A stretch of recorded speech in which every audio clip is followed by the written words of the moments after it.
আসসালামু আলাইকুম ওয়া রাহমাতুল্লাহি ওয়া বারাকাতুহু। ইন্নাল হামদালিল্লাহি ওয়াহদাহু ওয়াসসালাতু ওয়াসসালামু আলা রাসূলিল্লাহ আম্মা বা'দ। আউযু বিল্লাহি মিনাশ শাইতানির রাজীম। বিসমিল্লাহির রাহমানির রহিম। ইয়া আইয়ুহাল্লাযীনা আমানুত্তাকুল্লাহ حق تقاته ولا تموتن إلا وأنتم مسلمون. أما بعد فإن خير الحديث كتاب الله وخير الهدى هدى محمد صلى الله عليه وسلم وشر الأمور محدثاتها وكل محدثة بدعة وكل بدعة ضلالة وكل ضلالة في النار. أعوذ بالله من الشيطان الرجيم. بسم الله الرحمن الرحيم.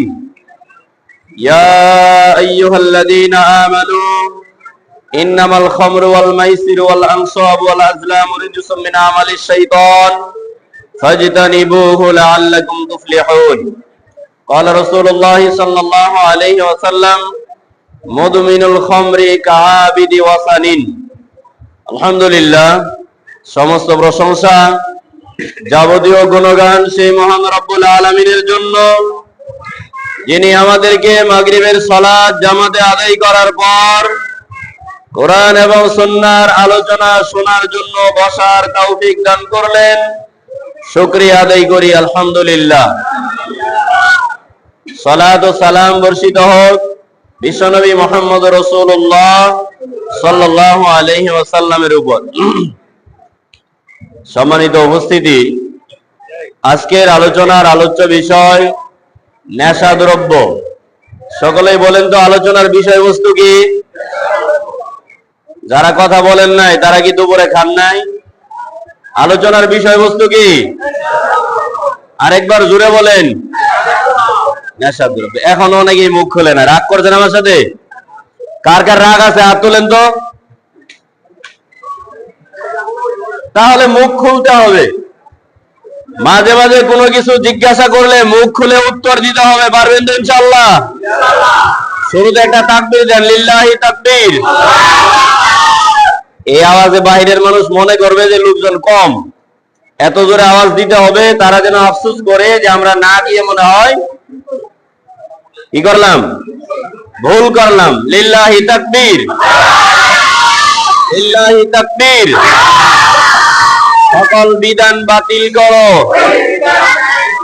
কি হলো? এবার আওয়াজ কম কেন?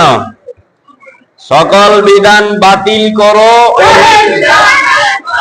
ওহীর বিধান। কিসের বিধান? আল্লাহ কবুল করুন, আল্লাহুম্মা আমিন। নেশাদ্রব্য জিনিস নিয়ে আজকে আলোচনা হবে।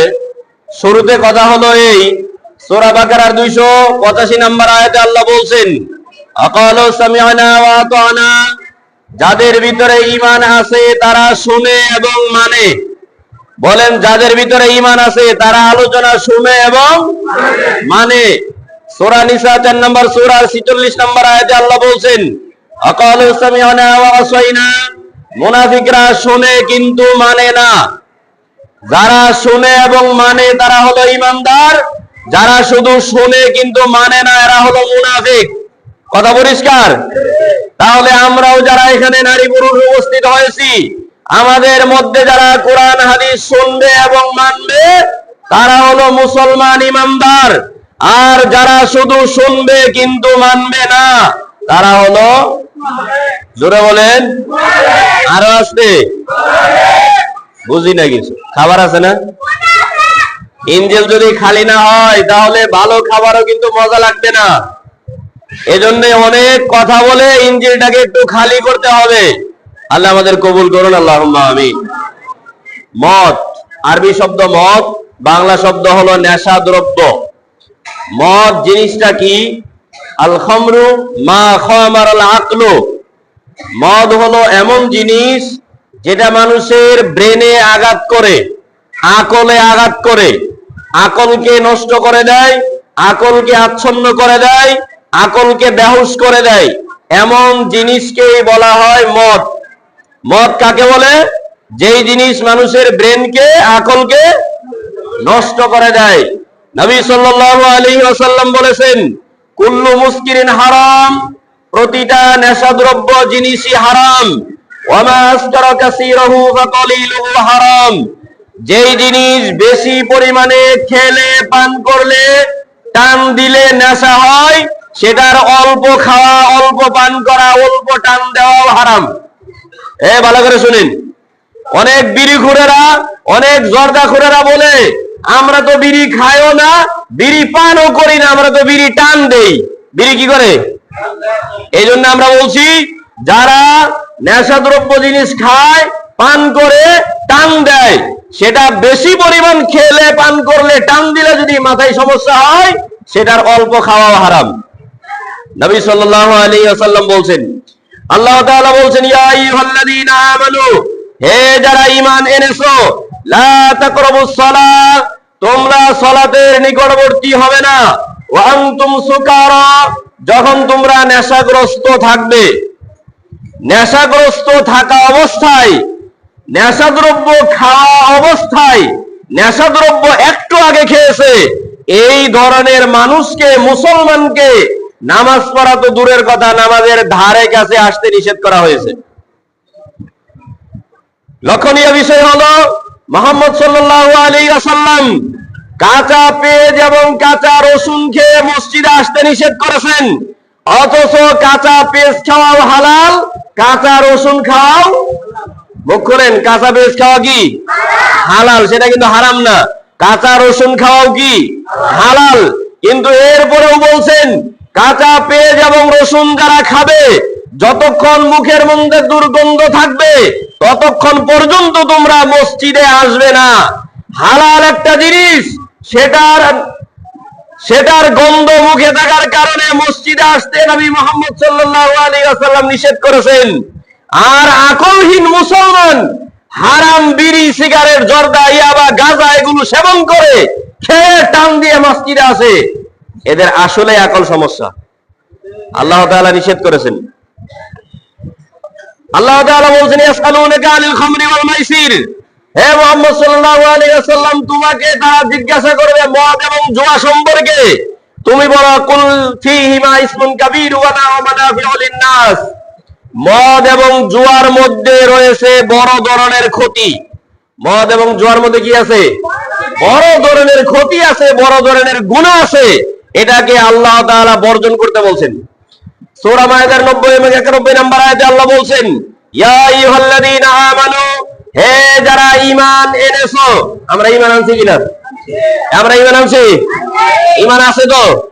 তাহলে আল্লাহ আমাদের বলতেছেন, নারী আর পুরুষ নাই, যারাই মনে করবে আমরা ঈমানদার মুসলমান, আল্লাহ এদেরকে বলতেছেন, ইন্নামাল খামরু ওয়াল মাইসিরু ওয়াল আজলামু ওয়াল আসনামু রিজসুম মিন আমালিশ শাইতান, মদ, জুয়া, লটারি, মূর্তি, ছবি মূর্তি, এই সবগুলো হলো শয়তানের নিকৃষ্ট কাজ, শয়তানের নাপাক কাজ। খুব মনোযোগ দিয়ে লক্ষ্য করার বিষয় হলো, মদ খাওয়া যেমন শয়তানের খারাপ কাজ, জুয়া খেলা যেমন শয়তানের নাপাক কাজ, বিড়ি খাওয়া যেমন শয়তানের নাপাক কাজ, সিগারেট খাওয়া শয়তানের নাপাক কাজ, মুখের মধ্যে গুল দেওয়া এটাও শয়তানের নাপাক কাজ। বলেন তো, শয়তানের কাজ কে করে? একটু খেয়াল করেন। আমি বলতেছি, বাংলাদেশে বিএনপির একটা দল আছে না, এই দলের যে প্রধান, ওই দলের প্রধানের আদেশ কারা মানে? যারা বিএনপি করে তারাই মানে, তাই না? কি বলেন, তারাই মানে না? জামাতে ইসলামের আমিরের আদেশ কারা মানে? যারা জামাতে ইসলাম করে তারাই মানে, ঠিক না? আওয়ামী লীগের নেতার আদেশ কারা মানে? যারা আওয়ামী লীগ করে তারাই মানে। তো শয়তানের আদেশ তারাই মানে যারা শয়তানের গোলাম, শয়তানের দলের লোক। আর যারা বিড়ি খায়, সিগারেট খায়, গাঁজা খায়, ইয়াবা খায়, মুখের মধ্যে গুল দেয়, এই লোকগুলি হলো শয়তানের দলের লোক। দেখেন তো একটু খারাপ লাগে কিনা? আপনি আমি এই নেশাদ্রব্য জিনিসের মধ্যে লিপ্ত আছি, আপনি আমার সন্তান লিপ্ত আছে, আপনি আমার আত্মীয় স্বজনের কেউ না কেউ নেশাদ্রব্য জিনিসের সাথে লিপ্ত আছে। এই লোকগুলি যদিও দেখা যায় মুসলমান, যদিও দেখা যায় হাজি সাহেব, গাজী সাহেব, নামাজি মুসলমান, এরপরেও আল্লাহ বলতেছেন এই লোকগুলি শয়তানের দলের লোক। জোরে বলি না আউযুবিল্লাহ। ইন্নামা ইউরিদুশ শাইতানু আইয়ুকিয়া বাইনাকুমুল আদাওয়াতা ওয়াল বাগদা, নিশ্চয়ই শয়তান তোমাদেরকে মদ এবং জুয়ার মাধ্যমে একজনের সাথে আরেকজনের শত্রুতা লাগিয়ে দেয়। কি লাগিয়ে দেয়? কি লাগিয়ে দেয়? শত্রুতা লাগিয়ে দেয়। শত্রুতা লাগিয়ে দিয়ে এরপরে সে যেটা করে ওয়াসুদ্দাকুম আন সাবিলিল্লাহ, আল্লাহর রাস্তা থেকে মানুষকে ধীরে ধীরে সরায় নিয়ে যায়। বলি নাউযুবিল্লাহ। ওয়ানিস সালাহ, বিশেষ করে এই মাদক দ্রব্যের সাথে লিপ্ত লোকগুলি আস্তে আস্তে সালাতকে বাদ দিয়ে দেয়। বলি নাউযুবিল্লাহ। আস্তে বলেন নাউযুবিল্লাহ। ফাল আনতুম মুনতাহুন, তোমরা কি এই নেশাদ্রব্য জিনিস থেকে বিরত থাকবে? কি বলেন, আমরা থাকবো? থাকবো? ও বুঝে না, নেশাদ্রব্য জিনিস কি আমরা বাদ দিব? বাদ দিতে হবে। যারা আমরা খাই না, ওরা হয়তো ভাবতেছেন যে আমরা তো খাই না, তাহলে আমরা বলবো কেন? আরে বাবা, চাচা, ভাই, বোন, আমি নিজে যদি নাও খাই, কিন্তু আমার সন্তানেরা খায়, আমার আত্মীয় স্বজনের কেউ না কেউ খায়। আয়েশা রাদিয়াল্লাহু আনহা বলছেন, রাসূল সাল্লাল্লাহু আলাইহি ওয়াসাল্লাম বলেছেন, কুল্লু শারাবিন আসকারা ফাহুয়া হারাম, যেই পানীয় খাওয়ার পরে মাথায় সমস্যা হয় সেই পানীয় খাওয়া হারাম। বোঝা গেল কথা? আওয়াজ বোঝা যায়? যেই পানি খাওয়ার পরে মাথা ঝিমঝিম করে, চোখ অন্ধকার হয়ে আসে, শরীর গরম হয়ে যায়, ওই জিনিস খাওয়ার ব্যাপারে নবী বলছেন এটা হারাম। এটা কি? তাহলে আপনি যত পানীয় খাচ্ছেন, যত পানি খাচ্ছেন, যেই পানিটাই আপনার শরীরের মধ্যে আঘাত করে, যেই পানিটাই আপনার মাথায় আঘাত করে, যেই পানিটাই খাওয়ার পরে আপনার শরীর ঘেমে যায়, ওই জিনিসটাই কি? হারাম। ইবনে আব্বাস রাদিয়াল্লাহু আনহু বলেন, এই যে তারিবুল খামরা ফাইন্নাহা মিফতাহু কুল্লি শাররিন, তোমরা নেশাদ্রব্য জিনিসকে বর্জন করো, মাদক দ্রব্য জিনিসকে বর্জন করো, কেননা নেশাদ্রব্য জিনিস হলো সকল পাপের দরজা, পাপে ঢোকার রাস্তা, পাপে ঢোকার চাবি। ভালো করে একটু খেয়াল করেন তো। ইবনে আব্বাস রাদিয়াল্লাহু আনহু বলেন, নবী সাল্লাল্লাহু আলাইহি ওয়াসাল্লাম বলেছেন, নেশাদ্রব্য জিনিস হলো এমন এক গুনাহ, যেই গুনাহ দিয়ে হাজারো গুনার রাস্তা খুলে যায়। বলি নাউযুবিল্লাহ। আস্তে বলেন নাউযুবিল্লাহ। আরো আস্তে নাউযুবিল্লাহ। নাউযুবিল্লাহ মানে কি? আল্লাহ কইছে এই জন্য বলি, ঠিক না? নাউযুবিল্লাহ মানে আল্লাহ, এই জিনিস থেকে আমি বাঁচতে চাই, আমাকে বাঁচাও। তাহলে আমরা এই নেশাদ্রব্য জিনিস থেকে বাঁচতে চাই না?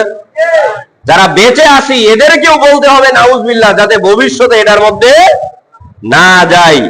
আবু দারদা রাদিয়াল্লাহু আনহু বলেন, আওসানি খলিলি, আমার বন্ধু মুহাম্মদ সাল্লাল্লাহু আলাইহি ওয়াসাল্লাম বলেছেন, লা তাশরাবুল খামরা, তোমরা নেশাদ্রব্য জিনিস পান করবে না, খাবে না, টান দিবে না, ডলাডলি করবে না, কিছুই করবে না। কেননা সেটা হলো সকল পাপের দরজা, সব পাপ করা যায়। ওসমান রাদিয়াল্লাহু আনহু বলেন, ইজতানিবুল খামরা, তোমরা নেশাদ্রব্য জিনিস বর্জন করো, বাদ দাও। কেন? ভালো করে ঘটনা খেয়াল করেন। তিনি বলতেছেন, আগের যুগে বনি ইসরাইলের এক ব্যক্তি, এক রমণী, এক নারী, ব্যস্ত এক নারী হঠাৎ করে সুন্দর ইবাদতকারী এক যুবকের দিকে তাকিয়ে তার নজর উল্টাপাল্টা হয়ে গেল, মানে তার প্রতি আকৃষ্ট হয়ে গেল। এখন এই নারীর মনের মধ্যে বারবার ওয়াসওয়াসা দিতেছে শয়তানে, আমি ওই সুন্দরী ছেলের সাথে, সুন্দর ছেলের সাথে আমি জিনায় লিপ্ত হব। এখন ওই যুবক নামাজ পড়ে ভালো মানুষ, সে তো এমনি ডাক দিলে আসবে না। এরপরে কলা কৌশলে দাওয়াতের সিস্টেম দিয়ে এটা সেটা বলে, আজে বাজে কিছু বলে বাসায় নিয়ে আসছে। নিয়ে আসার পরে বাহির থেকে দরজা লাগাই দিছে। শুনতেছেন না? ধান্দা লাগছেন? বাহির থেকে দরজা লাগিয়ে দিছে। লাগিয়ে দিয়ে ভিতরে নিয়ে আসার পরে তার সামনে তিনটা জিনিস দিছে। একটা হলো মদ, একটা হলো জিনা করা, আর একটা হলো একজন বাচ্চাকে হত্যা করা। কয়টা গুনাহ? তাকে বলছে এই তিনটার যে কোনো একটা গুনাহ তুমি না করা পর্যন্ত তোমাকে এই ঘর থেকে বের হতে দেওয়া হবে না।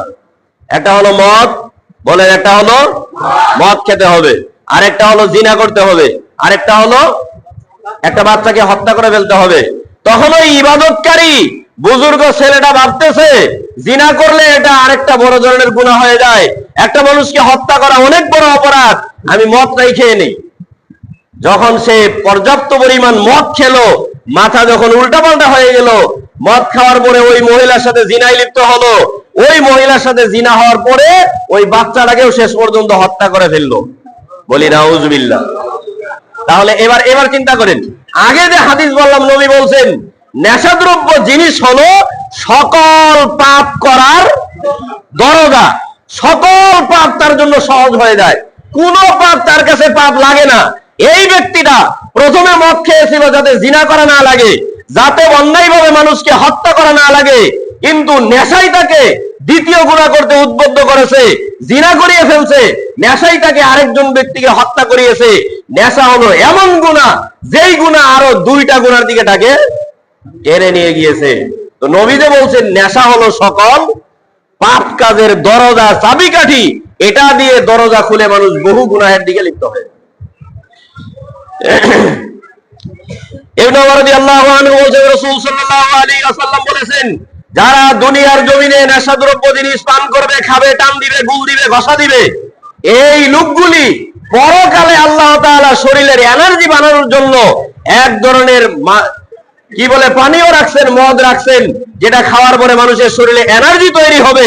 যারা দুনিয়াতে মদ খাবে তারা আখেরাতে মদ খাইতে পারবে না, যারা দুনিয়াতে মদ বর্জন করবে তারা আখেরাতে মদ পান করতে পারবে। বলি সুবহানাল্লাহ। এখানে একটু বুঝেন, দুনিয়ার মদ হলো মানুষের শরীরের কি করে? ক্ষতি করে। দুনিয়ার মদ মানুষের শরীরের কি করে? ক্ষতি করে, মানুষের শরীরের এনার্জি নষ্ট করে, মানুষের শরীরের বহু অঙ্গ প্রত্যঙ্গ নষ্ট করে ফেলে। কিন্তু জান্নাতে আল্লাহ তাআলা যে মদ রাখছেন সেটা খাওয়ার সাথে সাথে শরীরে এনার্জি চলে আসবে। বলি সুবহানাল্লাহ। কি বলেন, জান্নাতে কি শরীরে এনার্জি লাগবে না? কেন লাগবে? কারণ দুনিয়াতে স্ত্রী কয়টা? কয়টা? এই অসুস্থ এনার্জি একটা চালাইতে অনেকের অবস্থা খারাপ, ঠিক কিনা? ঠিক কিনা? জান্নাতে কয়টা? জান্নাতে কয়টা? 70 থেকে 72টা নারীকে চালাইতে হবে, তো সেখানে এনার্জি লাগবে না? ওই এনার্জি তৈরি করার জন্য আল্লাহ তাআলা মদের সাগর রাখবেন, দুধের সাগর রাখবেন, এরকম 4টা পানীয় সাগর রাখবেন, নদী রাখবেন। বলি সুবহানাল্লাহ। তাহলে আমরা যারা এখন পর্যন্ত মাদকের সাথে যুক্ত হয়নি, আমরা মারা যাওয়ার পরে যদি জান্নাতবাসী হই তাহলে জান্নাতের মদ আমরা খেতে পারবো ইনশাআল্লাহ। নাস্তিকরা আবার বলবে জান্নাতে যদি মদ খাওয়া যায় দুনিয়াতে খাওয়া যাবে না কেন? ওই নাস্তিককে কান ধরে আমাদের কাছে নিয়ে আসবেন, আগে থাপ্পড় দিয়ে তার আকল ঠিক করতে হবে। ইবনে ওমর রাদিয়াল্লাহু আনহু বলেন রাসূল সাল্লাল্লাহু আলাইহি ওয়াসাল্লাম বলেছেন, ওয়াল খামরু মা খামারাল আকলু, মদ হলো ওই জিনিসকে বলা হয়, মদ হলো ওই জিনিসকে বলা হয়, মদ হলো ওই পানীয়কে বলা হয় যেটা খাওয়ার পরে মাথায় সমস্যা হয়, আকলে সমস্যা হয়, শরীরে সমস্যা হয়। ইবনে ওমর রাদিয়াল্লাহু আনহু বলেন রাসূল সাল্লাল্লাহু আলাইহি ওয়াসাল্লাম বলেছেন, ইবনে আব্বাস বলেন রাসূল সাল্লাল্লাহু আলাইহি ওয়াসাল্লাম বলেছেন, আস-সারাবুল হালালুত তাইয়্যিব, যেই পানি হালাল সেটা হলো পবিত্র। যেই পানি হালাল সেটা কি? পবিত্র। বলেন, যেই পানি হালাল সেটা কি? পবিত্র।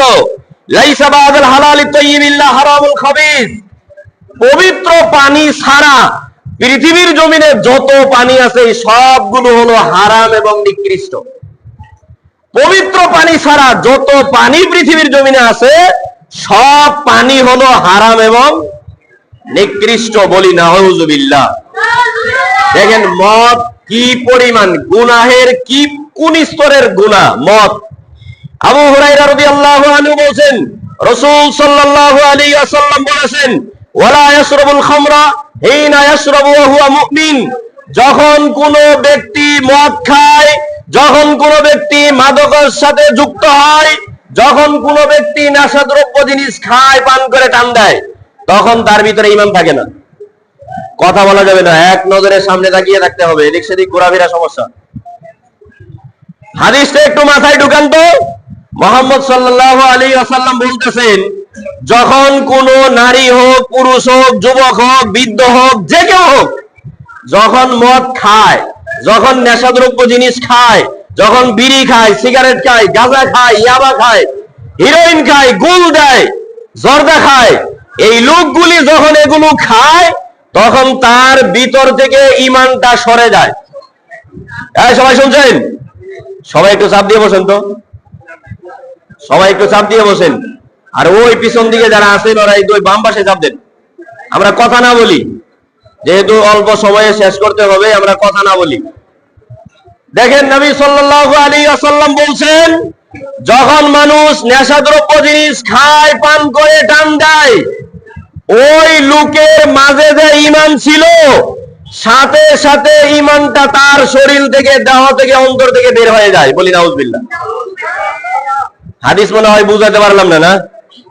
আবার একটু এদিকে তাকান তো। এটা হলো আপনি আমার ভিতরের ঈমান। ধরেন এটা হলো আপনি আমার ভিতরের কি? মুখ খুলেন কি? মুখ খুলেন কি? ঈমান। যখন আমি বিড়ি খাবো, যতক্ষণ খাবো, এই ঈমানটা নবী বলতেছেন আমার থেকে বের হয়ে যাবে। আমার থেকে কি হয়ে যাবে? বের হয়ে যাবে। যখন সিগারেট খাবো বের হয়ে যাব, যখন গাঁজা খাই তখন বের হয়ে যায়, যখন ইয়াবা খাই তখন বের হয়ে যায়, যখন জর্দা খাই তখন ঈমান ভিতর থেকে কি হয়ে যায়? বের হয়ে যায়। যখন খাওয়া শেষ হয় আবার সেই ঈমানটা ফিরে আসে। বলি সুবহানাল্লাহ। কিন্তু কথা হলো, যখন ঈমানটা বের হয়ে গিয়েছিল, ওই অবস্থায় যদি আপনি আমার মৃত্যু হয়, তাহলে কি ঈমানদার অবস্থায় মারা গেলাম নাকি বেঈমান অবস্থায় মারা গেলাম? মারা যায় না? মদ খাওয়া, গাঁজা খাওয়া অবস্থায় মানুষ মারা যায় না? মারা যায়। তো এটা যখনই আপনি খাবেন, আমি আবারও বলছি, আমাদের সেই জামালপুরে অনেক বড় একজন আলেমকে জিজ্ঞাসা করা হয়েছিল। সবাই এটা মাথায় রাখবেন। এই যে শুরুতেই কিন্তু ঘোষণা দেওয়া হয়েছিল দুইজন বক্তার, একজন বক্তার পুরো আলোচনা থেকে দুইটা প্রশ্ন হবে। কয়টা প্রশ্ন? প্রশ্নের কিন্তু পুরস্কার আছে, এই জন্য মনে রাখেন কি প্রশ্ন যেটা হয়ে যেতে পারে। তো বলছিলাম, একজন আলেমকে জিজ্ঞাসা করছে যে হুজুর, এই বিড়ি খাওয়ার, জর্দা খাওয়া, এটা হালাল না হারাম? আপনাদের জিজ্ঞেসি আমি বলতেছি, একজনকে জিজ্ঞাসা করছি। একজন আলেমকে একজন গিয়ে জিজ্ঞাসা করছে, হুজুর, জর্দা খাওয়া হালাল না হারাম? বিড়ি খাওয়া, সিগারেট খাওয়া হালাল না হারাম? উনি বলছেন, হালাল হারাম ফতোয়া এই মুহূর্তে আমি দিব না, শুধু এতটুকু বলছি, বিড়ি আর জর্দা হলো শুকনা পায়খানা, বিড়ি আর সিগারেট হলো শুকনা পায়খানা, আর জর্দা হলো কাঁচা পায়খানা। বলেন সুবহানাল্লাহ। জোরে বলেন সুবহানাল্লাহ। তাহলে যখনই আপনি গুল আর জর্দা মুখে দিবেন, মনে করবেন টাঙ্কি থেকে পায়খানা মুখে দিতেছেন। মনে রাখবে তো, দেওয়া যাবে না? টাঙ্কি থেকে নিয়ে ফ্রিজে রেখে দিবেন। ওটা একটু আতর টাতর, গোলাপ টোলাপ না খায়া ধীরে ধীরে মুখে দেওয়া যাবে কিনা? অনেক নামাজি মুসল্লিরা, 5 ওয়াক্তের মুসল্লিরা বিড়ি খায় কিনা? সিগারেট খায় কিনা? জর্দা খায় কিনা? মুখে গুল দেয় কিনা?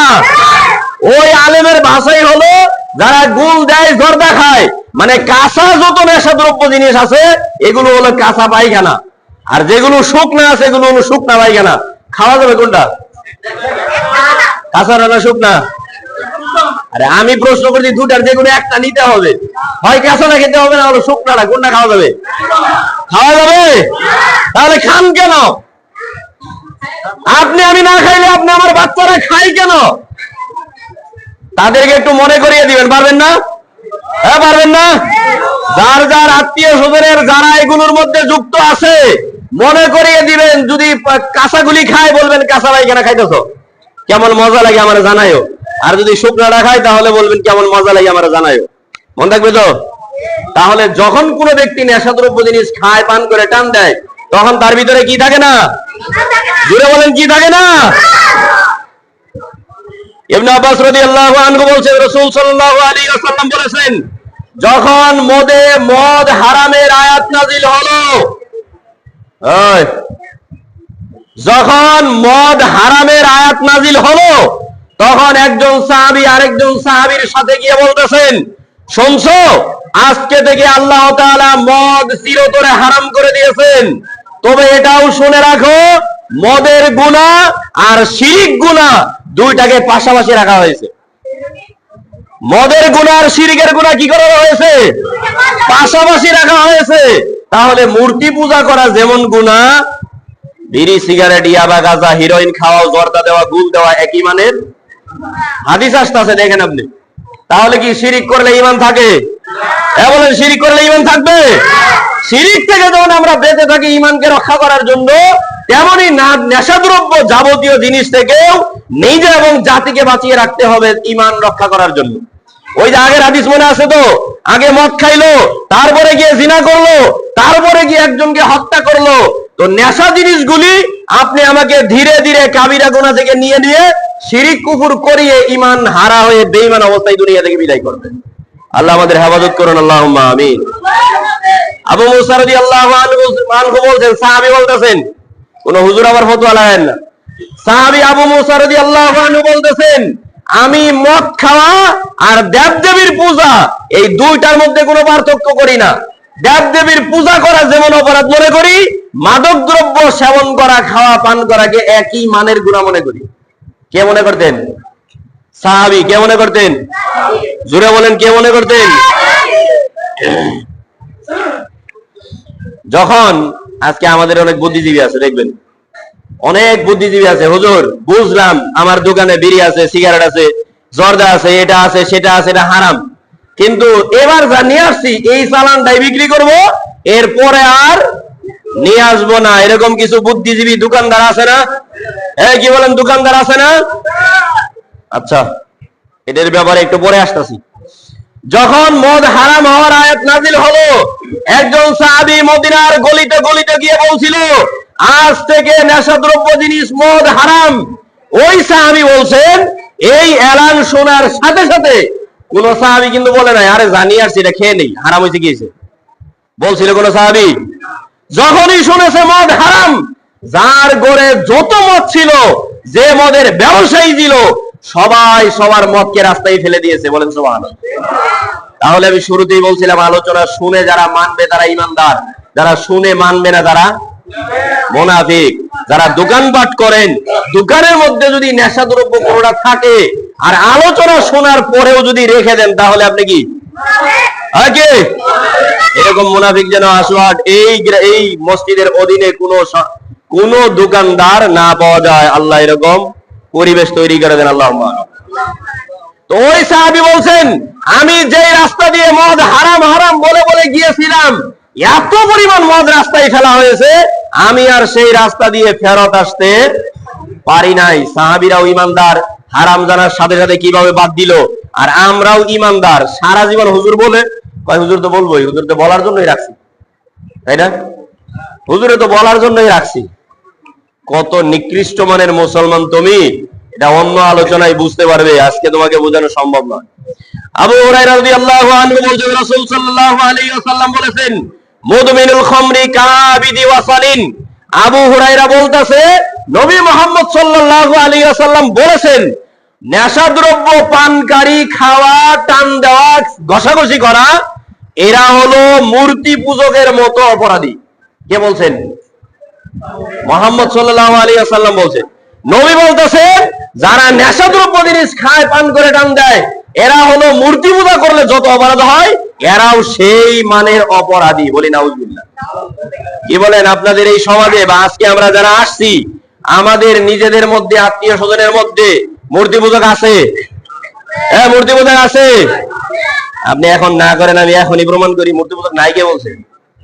হাসিনা পালানোর পরে সারা দেশ মূর্তি মুক্ত হয়েছিল, এখন আবার মূর্তি দিয়ে মুর বাজার সব ভরে যায় নাই? এই মূর্তি পূজক গুলি কি মসজিদের আন্ডারে না? এখন কথা বলে না। যে কোনো দলে মূর্তি ছবি তৈরি করেছে, নির্বাচনের নামে হোক, যেটার নামেই হোক, এই ছবি মূর্তি, এই মূর্তি পূজারীদেরকে মুসলমান মনে করার সুযোগ নাই। তো বলছিলাম, নেশাদ্রব্য জিনিস যারা খায়, পান করে, এরা হলো মূর্তি পূজকের মতো অপরাধী। ইবনে আব্বাস রাদিয়াল্লাহু আনহু বলেন, রাসূল সাল্লাল্লাহু আলাইহি ওয়াসাল্লাম বলেছেন, যারা মাদক দ্রব্য সেবন করে, খায়, পান করে, এই লোকগুলি যদি এই অবস্থায় মারা যায়, কিয়ামতের দিন তারা আল্লাহর সঙ্গে এই নাপাক অবস্থায় আল্লাহর সঙ্গে সাক্ষাৎ করবে। বলি নাউজুবিল্লাহ। ইবনে আব্বাস রাদিয়াল্লাহু আনহু বলেন, রাসূল সাল্লাল্লাহু আলাইহি ওয়াসাল্লাম বলেছেন, তিন শ্রেণীর মানুষের ধারে কাছে ফেরেশতা থাকতে পারে না। তিন শ্রেণীর মানুষের ধারে কাছে ফেরেশতারা থাকতে পারে না। এর মধ্যে একটা হলো যারা নেশাদ্রব্য জিনিসের সাথে যুক্ত থাকে। বলি নাউজুবিল্লাহ। ইবনে আব্বাস রাদিয়াল্লাহু আনহু বলেন, সামি'তু রাসূলুল্লাহ সাল্লাল্লাহু আলাইহি ওয়াসাল্লাম ইয়াকুল, নবী মুহাম্মদ সাল্লাল্লাহু আলাইহি ওয়াসাল্লামকে বলতে শুনেছি। কোন হাদিস মনে না থাকলেও এই হাদিস মাথায় রাখেন। তিনি বলছেন, আল খামরু উম্মুল ফাওয়াহিশ ওয়া আকবারুল কাবাইর। নেশাদ্রব্য জিনিস হলো সকল অশ্লীলতার মূল এবং সব বড় বড় গুনাহের লিডার। এরপর তিনি বলতেছেন মান শারিবাহা ওয়া ক্বালা উম্মিহি ওয়া আম্মাতিহি ওয়া খালাতিহি, যে ব্যক্তি নেশাদ্রব্য জিনিস পান করে খায় সে তার মার সাথে জিনা করে, তার খালার সাথে জিনা করে, তার ফুফুর সাথে জিনা করে। জোরে বলেন সুবহানাল্লাহ। যারা বিড়ি খায় কার সাথে জিনা করে? মুখ খোলেন, ওয়া শেষ, প্রায় শেষ। যারা বিড়ি খায় কার সাথে সংসার করে? স্ত্রীর সাথে সংসার করে না, মার সাথে সংসার করে, মাকে তার বউ বানিয়ে নিয়েছে। যারা বিড়ি খায়, সিগারেট খায়, জর্দা খায়, গুল দেয়, যারা ইয়াবা খায়, গাঁজা খায়, হিরোইন খায়, এই ধরনের যেগুলো নেশার সাথে যারা যুক্ত আছে, যারা বিক্রি করে, যারা কিনা আনে, যারা এগুলোর সাথে যুক্ত আছে, এই ব্যক্তিরা তার স্ত্রীর সাথে সংসার না করে তার মাকে তার স্ত্রী বানিয়ে নিয়েছে, তার ফুফুকে তার স্ত্রী বানিয়ে নিয়েছে, তার খালাকে তার স্ত্রী বানিয়ে নিয়েছে। এই নিকৃষ্ট লোকগুলি আমাদের সমাজগুলিতে আছে কিনা? আছে কিনা? কথা বলেন, আছে কিনা? তাহলে যখনই বিড়ি ধরাবেন মনে করবেন আপনার মা আপনার স্ত্রী হয়ে গিয়েছে। যখনই গুল দিবেন দেখেন তো একটু ছাড়তে পারেন কিনা। আপনার ছেলে যদি খায় আর আপনি যদি না খান, আপনি যতদিন পর্যন্ত তাকে এটা থেকে বিরত রাখতে না পারবেন, বিরত রাখার পরিবেশ তৈরি করতে না পারবেন, ততদিন আপনি গার্ডিয়ানও একই অপরাধী। বুঝাইতে পারলাম না? মনে হয় বুঝাইতে পারলাম। আমি বিড়ি খাই না, আমি না নেশাদ্রব্য জিনিস কিছুই খাই না, আমার ছেলে খায়। আমি বাবা বেঁচে থাকতে যদি আমার ছেলে খায়, আমার মেয়ে খায়, আমার ভাতিজা খায়, আমার ভাগ্নি খায়, আমার আত্মীয় স্বজনের কেউ যদি খায়, তাহলে আমিও আমার স্ত্রীর সাথে সংসার না করে আমি আমার মায়ের সাথে সংসার করা শুরু করছি। জোরে বলেন নাউজুবিল্লাহ। অত্র সমাজের অথবা আমাদের মুসলমান কোন সমাজের যদি শোনা যায় গতকাল রাত্রে অমুক ব্যক্তি তার স্ত্রীর সাথে রাত্রি যাপন না করে তার মার সাথে সহবাস করে রাত্রি যাপন করছে, বলেন তো এটা শোনার পরে ওই লোকটাকে সমাজে রাখা হবে? জোরে বলেন, রাখা হবে? মুখ খুলে না, রাখা হবে? তাহলে ওই একই অপরাধীদেরকে কিভাবে এখনো সমাজে রাখা হয়েছে? তাহলে আপনি আমি মানে প্রতিবন্ধী মুসলমান। কি মুসলমান? মুখ খুলে না, মুখ খুলেন, কিছু করার নাই। কারণ আমাদের শক্তি নাই, আমরা অসহায়, আমরা এতিম, আমরা ফকির, আমরা মিসকিন, আমাদের শক্তি নাই, আমরা প্রতিবন্ধী। আমরা আমাদের প্যারালাইসিস হয়েছে, ব্রেনে হয়েছে, শরীরে হয়েছে, হাতে হয়েছে, ইমানে হয়েছে। না হলে মায়ের সাথে জিনা করলে ওই ব্যক্তিকে যেইভাবে সমাজ থেকে পিটিয়ে বের করতে হবে, একইভাবে যারা নেশাদ্রব্য জিনিসের সাথে জড়িত আছে এরাও যদি এগুলো থেকে ফিরে না আসে, এদেরকেও পিটিয়ে সমাজ থেকে বের করতে হবে। পারবেন? এখন কেউ হওয়া করে না, নাও করে না। এমন মারাত্মক অপরাধের কারণেই শোনেন হাদিস আসতেছে, এরকম মারাত্মক অপরাধের সাথে জাতি জড়িত থাকার কারণেই জুমার দিন জুমার আগে ধাক্কা দিয়ে বুঝিয়ে দিয়েছে পাপ বেশি হয়ে গিয়েছে। হাদিস আসতেছে, আমার মুখের কথা না, আমার বাপের কথা না। গতকাল কেউ মাগরিবের পরে ঝাঁকি আরেকটা দেয় নাই? দিছে কিনা? ভূমিকম্প বেড়ে গিয়েছে। নবী মুহাম্মদ সাল্লাল্লাহু আলাইহি ওয়াসাল্লাম বলছেন, সাহাবায়ে কেরামরা বলছেন, যখনই কোন দেশে, কোন গ্রামে, কোন জায়গায় দেখবে যে ভূমিকম্প হচ্ছে, মনে করে নিবা এই জায়গাতে পাপের ওজনটা অনেক বেশি হয়ে গেছে। হাদিস আসতেছে। তাহলে এই সমাজেও কি জাকি হয়েছিল? বলেন, জাকি হয়েছে? কেউ কে না করতেছে। কালকে মাগরিবের পরে কি জাকি হয় নাই? জুমার দিন, শুক্রবারে জুমার দিন, জুমার আগে কি জাকি হয় নাই? তাহলে বুঝে নিতে হবে এই সমাজেও পাপের পাল্লাটা অনেক বেশি ভারী হয়ে গিয়েছে।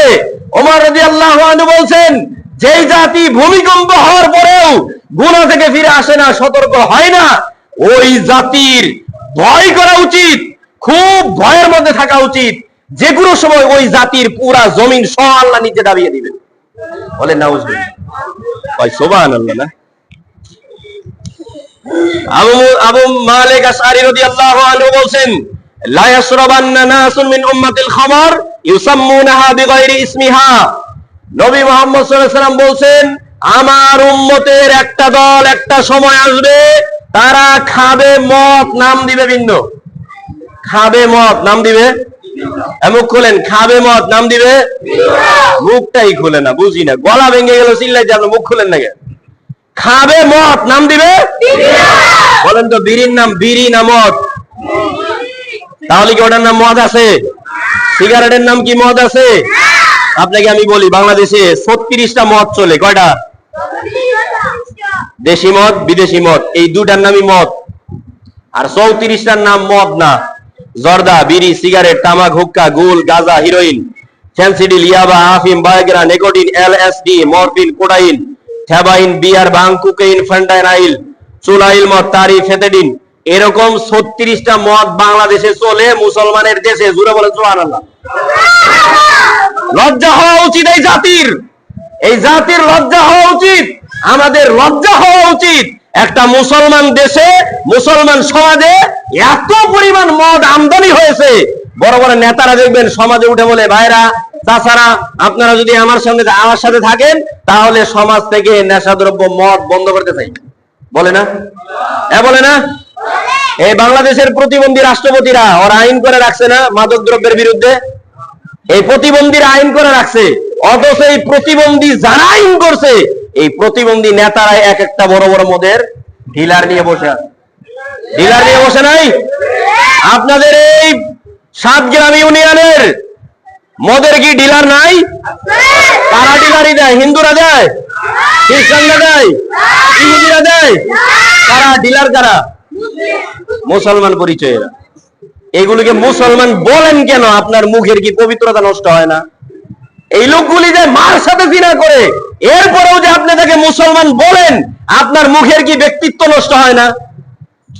এত পচা মানুষ পৃথিবীর জমিনে। গরু ছাগল, তারা তাদের আকল নাই, এজন্যই তারা তার মায়ের সাথে লিপ্ত হতে পারে, বোনের সাথে লিপ্ত হতে পারে, কিন্তু মানুষ তো তার আকল আছে, সে কিভাবে মায়ের সাথে জিনা করে? আল্লাহ আমাদের বেঁচে থাকার তৌফিক দান করুন, আল্লাহুম্মা আমিন। অনেকেই বলবে, হুজুর বিড়ি, সিগারেট এগুলো হারাম না, এগুলো কি মাকরুহ না? এগুলো মানে বিদ্যা বুদ্ধি নষ্ট হলে যা হয় আর কি। আবার যুক্তি দিবে যে এগুলো কি হাদিসে হারাম আছে? প্রশ্ন হলো, গাঁজা কি? গাঁজা হালাল না হারাম? হ্যাঁ, গাঁজা হালাল না হারাম? কোন হাদিসে আছে? পৃথিবীর জমিনে একটা হাদিসও নাই। তাহলে কি হালাল? এই যে হাদিস, এই যে হাদিস বললাম, নবী বলছেন খাবে মদ, নাম দিবে? খাবে মদ, নাম দিবে? এখন কোনটা মদ আর কোনটা মদ না, এটা পার্থক্য করবেন কিভাবে? খুঁজে বের করবেন কিভাবে? নবী বলছেন, মা আসকারা কাসীরহু ফাকালিলুহু হারাম। যেটার বেশি খাইলে মাথায় সমস্যা হয়, নেশা নেশা ভাব আসে, মাতলামি ভাব আসে, ওর শরীর গরম হয়ে যায়, উল্টে পড়ে যায়, যেটা বেশি খাইলে হয় সেটার অল্প হারাম। যেটার বেশি খাইলে সমস্যা হয়, এটার অল্প কি? এবার বলেন, যে আপনার সমাজে আপনার পরিচিত কোন ব্যক্তি যে এখন পর্যন্ত জীবনে একবারও বিড়ি খায় নাই, তাকে 1 প্যাকেট খাওয়ান তো কি হবে? সমস্যা হবে? তাহলে বিড়ি কোন কাতারে পড়লো? নবী বলছেন যেটা বেশি খায়, বেশি দিয়ে পরীক্ষা করবা। এবং কাকে দিয়ে পরীক্ষা করবা? যে খায় নাই তাকে দিয়ে। আর যে মদ খায়, গাঁজা খায়, তাকে দিয়ে কি পরীক্ষা করা যাবে? তার তো অভ্যাস হয়ে গিয়েছে। যে খায় নাই তাকে 1 প্যাকেট বিড়ি খাওয়াও, যদি সমস্যা হয় বিড়ি মদ। 1 প্যাকেট সিগারেট খাওয়াও, যদি সমস্যা হয় সেটাই মদ। 1 ডিব্বা জর্দা খাওয়াই দাও, যদি সমস্যা হয় সেটাই মদ। 1 ডিব্বা চুন খাওয়াই দাও। জর্দা হারাম, চুন হালাল, ঠিক না? চুন আপনাদের হালাল করলো কারা? যাই হোক, নবী সাল্লাল্লাহু আলাইহি ওয়াসাল্লাম যেটা বলছিলেন ভবিষ্যৎবাণী, আজকে বাংলাদেশে 36 প্রকারের মদ চলে, যার 2টার নাম মদ আছে আর 34টার নাম ভিন্ন দিয়ে খাইতেছে মদ। আল্লাহ জাতিকে হেফাজত করুন, আল্লাহুম্মা আমিন। মদ থেকে বাঁচার উপায় কি? নবী মুহাম্মদ সাল্লাল্লাহু আলাইহি ওয়াসাল্লাম বলছেন, মান কানা ইউমিনু বিল্লাহি ওয়াল ইয়াউমিল আখির, যে বিশ্বাস করে আমি আল্লাহর উপর ঈমান আনছি, আমি পরকালের উপর ঈমান আছে। আমরা সবাই বিশ্বাস করি? বলেন, আমাদের ঈমান কি আল্লাহর উপর আছে? আছে। আমাদের উপর কি পরকাল আখিরাতের উপর ঈমান আছে? নবী বলতেছেন, ফালা ইয়াশরাবুল খামরা, যে মনে করে তার ঈমান আছে, সে যেন কোনোদিনই নেশাদ্রব্য জিনিস কোনোটা না খায়। তাহলে যে খায় তার ঈমান? কথা বুঝেন নাই মনে হয়। এই কথা বুঝাইতে পারলাম? নবী বলছেন, যার ঈমান আছে, আমার ঈমান আছে, তাহলে মদ থাকা যাবে না। আর যদি মদ থাকে তাহলে ঈমান থাকবে না। হাদিস পরিষ্কার। এরপরে নবী সাল্লাল্লাহু আলাইহি ওয়াসাল্লাম বলছেন, যে বিশ্বাস করে আমার ঈমান আল্লাহর উপরে আছে, আমার ঈমান পরকালের উপরে আছে, সে যেন যারা মদ খায় তাদের সাথে না বসে। যারা বিড়ি খায় তাহলে তাদের সাথে বসা, জোরে বলেন বসা।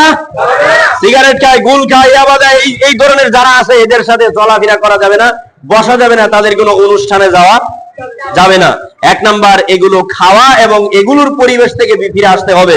দুই নাম্বার এই নিকৃষ্ট খাবার, নবী মুহাম্মদ সাল্লাল্লাহু আলাইহি ওয়াসাল্লাম বলছেন পৃথিবীর জমিনে যত নিকৃষ্ট খাবার আছে এর মধ্যে নিকৃষ্ট একটা খাবারের নাম হলো মদ।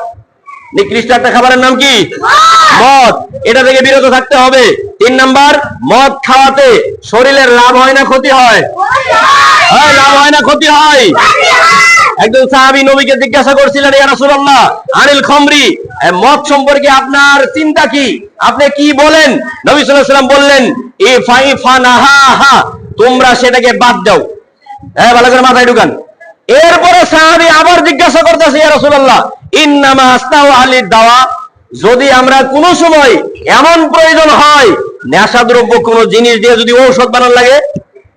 হাদিস বলতেছি, বাপের কথা বলতেছি না। নবীকে সাহাবী জিজ্ঞাসা করছে, যদি কোন সময় এমন প্রয়োজন হয়, ডাক্তার কবিরাজরা বলে যে এই নেশাদ্রব্য জিনিস ছাড়া তোমার এই রোগের কোনো ঔষধ বানানো যাবে না, তাহলে কি ঔষধ হিসাবে ব্যবহার করা যাবে কিনা? অনেকে আছে না, কয় হুজুর আমার দাঁত ব্যথা করে এই জন্য গুল দেই।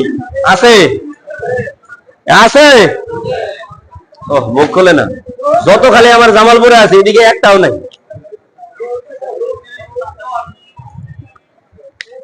চাপ আর কই দিবে ভাই, জায়গা নাই তো। সবাই চাপ দেন, সবাই একটু চেপে চেপে বসেন।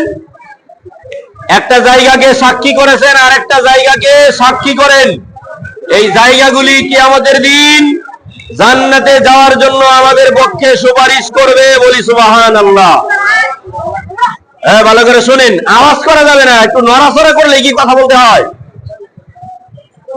আল্লাহ তাআলা বলছেন, যখন তোমাদেরকে কোনো মাজলিসে জায়গা ছেড়ে দিতে বলা হয়, তখন তোমরা আল্লাহর খুশির জন্য, আল্লাহকে সন্তুষ্ট করার জন্য জায়গা ছেড়ে দাও, এক জায়গা থেকে আরেক জায়গায় যাও, তাহলে আল্লাহ তোমাদের জন্য জান্নাতে জায়গা করে দিবেন। সুবহানাল্লাহ। আর আসতে বলেন সুবহানাল্লাহ। জাতি জান্নাতে যাবে তাও জোরে একটু মুখ দিয়ে বলে না। আর কালকে যদি বলি, ভাই আমার এই নির্বাচনীর এই প্রতীকে একটা মিছিল দিবা, মিছিলের পরে এক প্যাকেট সিগারেট দিব, 2-3টা গাঁজা দিব, আর এক প্যাকেট নামাক কিছু দিব, একবারে চিল্লায় গলা ফাটাই ফেলবে। ফাটায় না?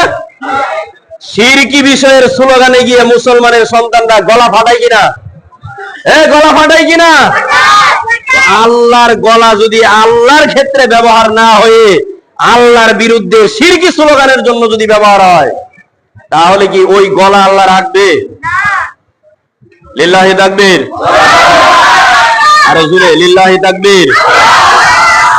তো বলছিলাম, একজন সাহাবী নবীকে বলতেছে যে যদি কোনো সময় নেশাদ্রব্য কোনো জিনিস, কোন মদ, কোন মাদকতা যদি ঔষধের জন্য দরকার হয়, আমরা কি ব্যবহার করতে পারবো?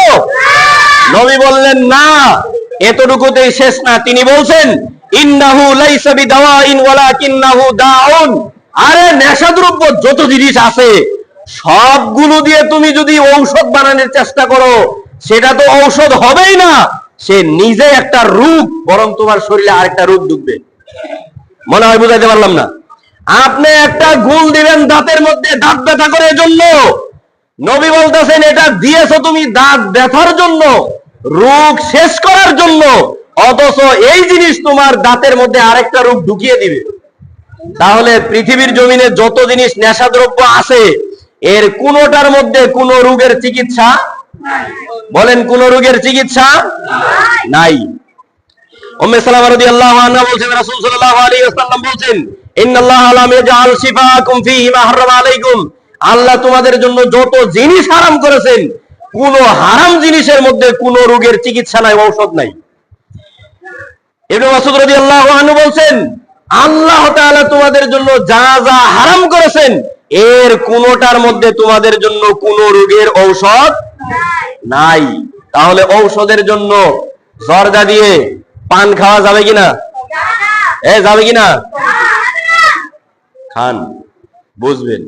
আরো একটু খেয়াল করেন তো, ইমাম সাহেবরা হুজুররা কুরআন হাদিস দিয়ে বলতেছে, ভাই তুমি এই নেশাদ্রব্য জিনিস এটা খায় না, সেটা খায় না, শরীরে ক্ষতি হবে, এটা হবে, সেটা হবে, বলে না? বলার পরেও আমাদের মুসলমান জাতি অনেকেই ছাড়ে, বেশিরভাগই ছাড়ে না। কিন্তু ডাক্তারের ওইখানে যাওয়ার পরে ডাক্তার যখন বলল আপনি যদি এই কি ধূমপান বর্জন না করেন তাহলে আপনার চিকিৎসা করে কোনো লাভ হবে না, ওই ব্যক্তি ধূমপান করা ছাড়ে কিনা? জোরে বলেন, ছাড়ে কিনা? তাহলে ওই লোকটা আল্লাহর কুরআন নবীর হাদিসকে বেশি সম্মান দিল নাকি ডাক্তারের কথাকে বেশি সম্মান দিল? ওর সাথে সাথে ঈমান শেষ। ওর সাথে সাথে কি? আল্লাহ এবং রাসূলের কথার চাইতে পৃথিবীর যে কারোর কথা যদি বেশি মূল্যায়ন করা হয় তাহলে সাথে সাথে ঈমান শেষ। মনে থাকবে তো? তাহলে ডাক্তারের কথাই ছাড়তে পারেন, ডাক্তারের চাইতে কি আমরা মিথ্যা কথা বেশি বলি নাকি? ডাক্তারের চাইতে কি হুজুররা মিথ্যা কথা বেশি বলে? বরং বেশিরভাগ ডাক্তাররাই হলো এক একটা কসাই, এক একটা কি পরীক্ষায় একটাও লাগবে না, দিয়ে দুয়ে 5টা 5,000 বিল আসছে। এরপরে আবার দেখেন আবার কিছু ভালো কসাই, ইমানদার বেঈমান কসাই আছে, ইমানদার বেঈমান কসাই বলবে, ভাই যেহেতু আপনি এই মানুষ গরিব মানুষ, 5,000 টাকা আপনার কি আসছে, পরীক্ষা নিরীক্ষা আসছে, গরিব মানুষ হিসাবে 10% 20% আপনার জন্য ছাড় দিলাম। আরে চোর, আরে বাটপার, লাগবে না একটাও, তো 100 টাকার মধ্যে 10 টাকা ছাড় দিলি কি আমারে উপকার করলি নাকি আমার বাকি 90 টাকা চুরি করে নিয়ে গেলি? তাহলে হাদিসটাই বলে দেই, নবী সাল্লাল্লাহু আলাইহি ওয়াসাল্লাম বলছেন, চোর যখন চুরি করে তখন তার ভিতরে ঈমান থাকে না। চোর যখন চুরি করে তখন তার ভিতরে ঈমান, ডাকাত যখন ডাকাতি করে তখন তার ভিতরে ঈমান, জিনাকারী যখন জিনা করে তখন তার ভিতরে ঈমান। হাদিস বুখারী মুসলিম। এতক্ষণ আমরা বলছিলাম নেশাদ্রব্য জিনিসের বিভিন্ন সাইট নিয়ে, এবার আসতেছি নেশাদ্রব্য জিনিসের ব্যবসা বাণিজ্য করা যাবে কিনা। ভালো করে শুনেন। অনেকেই বলবো, হুজুর আমি তো খাই না, শুধু বিক্রি করি। এবার একটু খেয়াল করেন, আবু হুরায়রা রাদিয়াল্লাহু আনহু বলেন, রাসূল সাল্লাল্লাহু আলাইহি ওয়াসাল্লাম বলেছেন, ইন্নাল্লাহা হারামাল খামরা ওয়া সামানাহা, নিশ্চয় আল্লাহ তাআলা নেশাদ্রব্য জিনিস যেমন হারাম করেছেন, এর বেচা কিনাকেও আল্লাহ হারাম করেছে। তাহলে যেই নেশাদ্রব্য জিনিস খাওয়া, পান করা, টান দেওয়া, ঘষাঘষি করা হারাম, ওই জিনিস বেচা কিনা করাও, জোরে বলেন, বেচা কিনা করাও। জাতি আওয়াজ দেয় নাকি, বুঝি নাকি? আমার ভাষায় কেউ কষ্ট পেয়ে থাকলে অগ্রিম মাপ চাচ্ছি, ক্ষমা করে দিয়েন। আমার ভাষায় এরকম, পড়ালেখা কম তো, ওই জন্য ভালোবাসা বের করতে পারি না। এরপরে একজন সাহাবী এসে বলতেছেন অন্য হাদিসে, ইয়া রাসূলুল্লাহ, মৃত জিনিসও তো হারাম, যেমন গরু মারা গেলে কি সেটা কি হারাম না? হারাম না?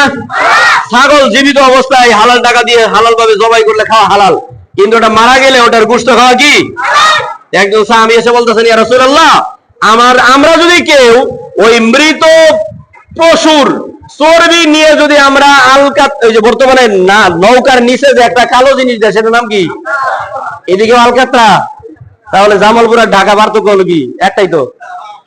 বলছিলাম না, নৌকার নিচে আমরা যেমন আলকাতরা দেই যাতে করে পানি না ঢুকে, ওই যুগে সাহাবীরা বলতেছেন যে আমরা যদি কেউ নৌকার নিচে সেই পানি না ঢুকে সেটাকে বন্ধ করার জন্য মৃত জন্তুর যদি চর্বি নিয়ে ব্যবহার করি তাহলে কি সমস্যা আছে?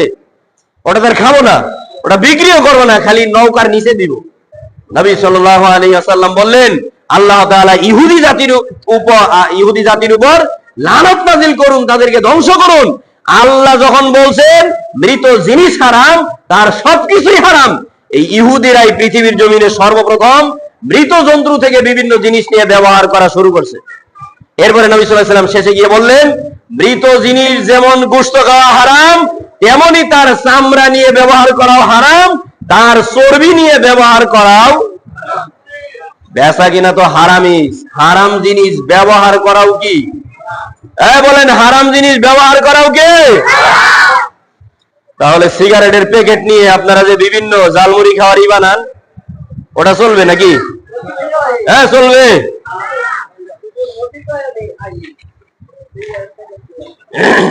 আয়েশা রাদিয়াল্লাহু আনহা বলছেন, রাসূল সাল্লাল্লাহু আলাইহি আনাস রাদিয়াল্লাহু আনহু বলছেন, 10 শ্রেণীর ব্যক্তির উপর আল্লাহর লানত। কয় শ্রেণী? মুখ খোলেন, কয় শ্রেণী? আরো জোরে, কয় শ্রেণী? মাদক দ্রব্যের সাথে জড়িত। দেখেন এতক্ষণ অনেকেই ভাবতেছেন হুজুর যতই কন আমি এটা খাইও না, এটা বিক্রিও করি না, আমি ঠিক আছি। এবার দেখেন বেশিরভাগই ধরা খাবে।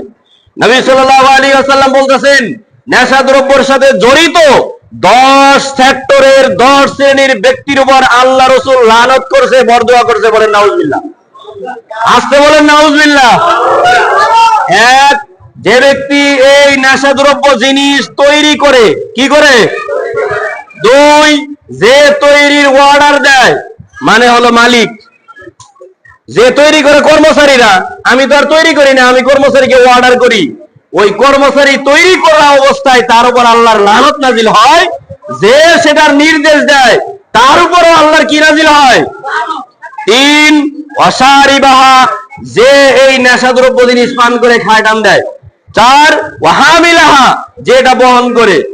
অনেক অটোওয়ালা আছে, সিএনজি ওয়ালা আছে, অনেক বিকাওয়ালা আছে, ভ্যান গাড়ি আছে, বিভিন্ন গাড়িওয়ালারা আছে। ও খায় না, বেচে না, কিছুই করে না, খালি ফোন দিয়ে বলে কিরে কোথায় আসস? অমুক জায়গাতে আছি, আমার একটা পণ্য নিয়ে আসতে হবে, 1 প্যাকেট সিগারেট নিয়ে, 1 বান্ডিল বিড়ি নিয়ে আসে না? নবী বলতেছেন যারা এটাকে নিয়ে আসবে, যারা এটা বহন করে নিয়ে আসবে, তাদের উপর আল্লাহর লানত। বলি নাউজুবিল্লাহ। 5, ওয়া মাহমুলাহ ইলাইহি, যার জন্য বহন করে নিয়ে আসতেছে, যেই দোকানদারের জন্য নিয়ে আসতেছে, যেই ব্যক্তির জন্য নিয়ে আসতেছে, ওই ব্যক্তির উপরে লানত। আসাকিয়াহা, যে অন্যকে খাওয়ায়।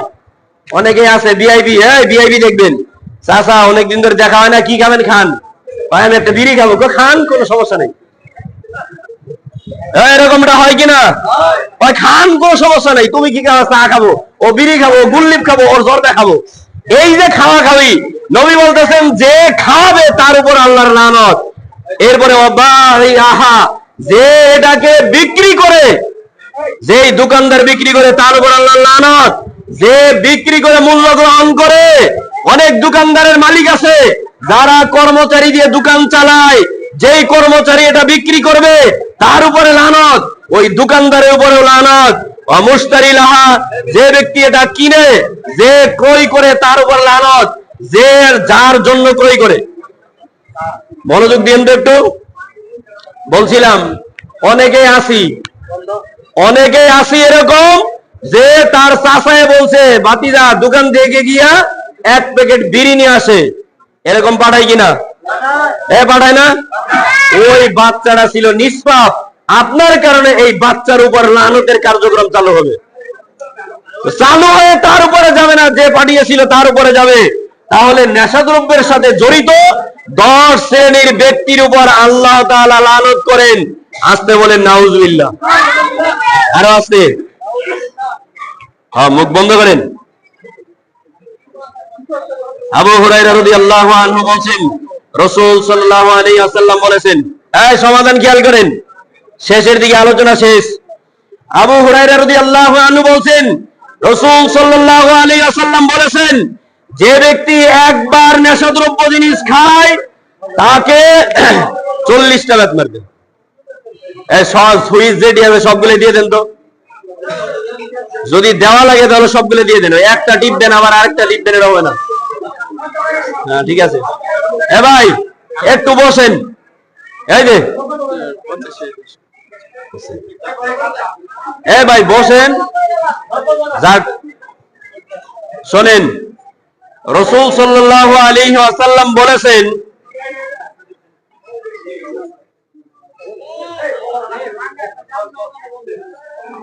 রাসূল সাল্লাল্লাহু আলাইহি ওয়াসাল্লাম বলেছেন, হ্যাঁ যার যার কথা আছে সব কথা বলেন তো, 5 মিনিট ছুটি বলেন। বলছিলাম রাসূল সাল্লাল্লাহু আলাইহি ওয়াসাল্লাম বলেছেন, যখন কোনো ব্যক্তি নেশাদ্রব্য জিনিস খাবে তখন তোমরা তাকে 40টা বেত মারবে। কয়টা? তাহলে যে একবার বিড়ি টান দিবে তাকে জুতা দিয়ে, জুতা লাঠি দিয়ে মারতে বলে নাই, কি দিয়ে?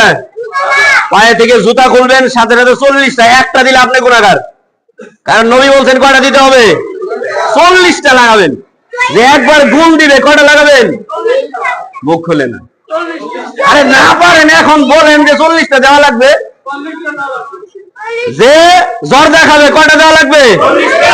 যে সিগারেট খাবে কয়টা দেওয়া লাগবে?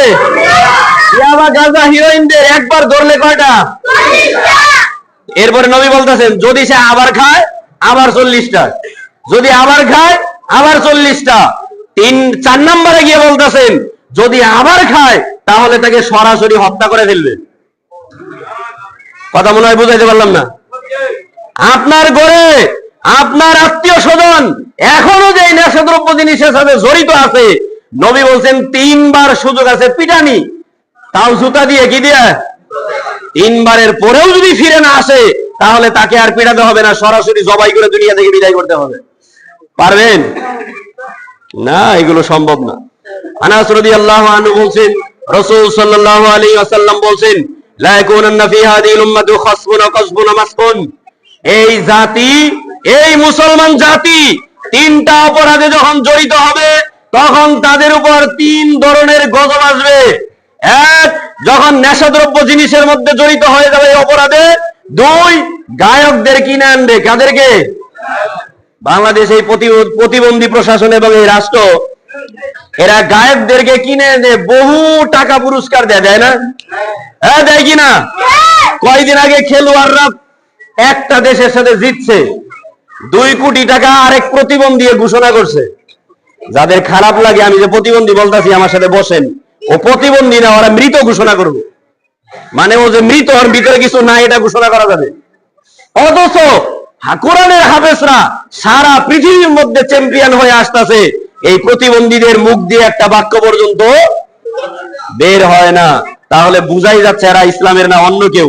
তো বলছিলাম যখন নেশাদ্রব্য জিনিসের মধ্যে জড়িত হবে, গায়কদেরকে কিনবে এবং বাদ্যযন্ত্রের মধ্যে লিপ্ত হবে, এই 3 ধরনের অপরাধ যখন এই জাতি করবে তখন এদের উপর 3 ধরনের গজব আসবে।